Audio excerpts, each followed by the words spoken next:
Now, exactly 4 years after he first announced his election run, Joe Biden is all set to repeat history. In just hours from now, the incumbent US president is going to announce his re-election bid. It will put an end to all the speculations around it and formally kick off his 2024 campaign.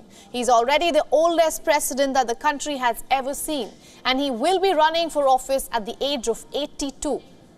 While the US Election Commission puts no age limit, but it does come with its own complexities.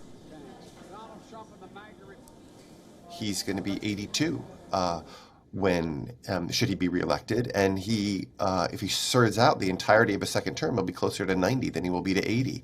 And this raises lots of concerns, justifiable concerns in my view, about his ability to fulfill all the obligations of the office, concerns about his health, his ability to actually finish out a second term, and what that means for the possibility of a President Harris stepping in.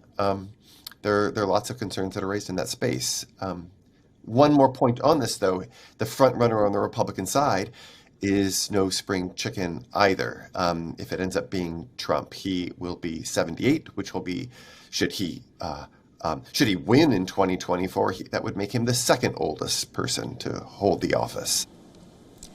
Now, Joe Biden faces a smooth path to winning his party's nomination.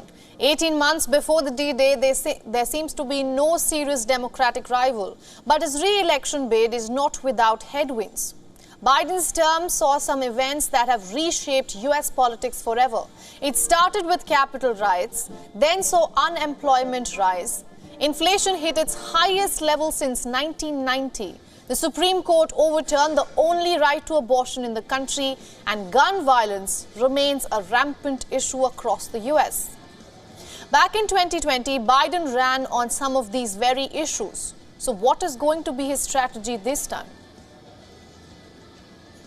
He's going to have to run on things about how he can steward us through these difficult times. The economy is better. We're out of COVID, not completely, but we're in a much better place. Inflation rates are dropping.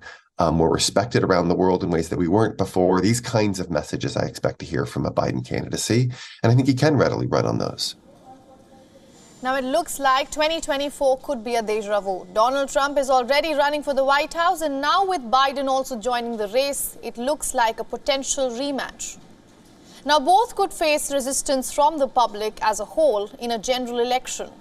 Back in 2020, Biden did defeat Trump. But remember, it was a vastly different environment. The coronavirus pandemic had severely restricted the campaign travel. But this year, it's not going to be like that. Thank you, Brooke. And what a job she does.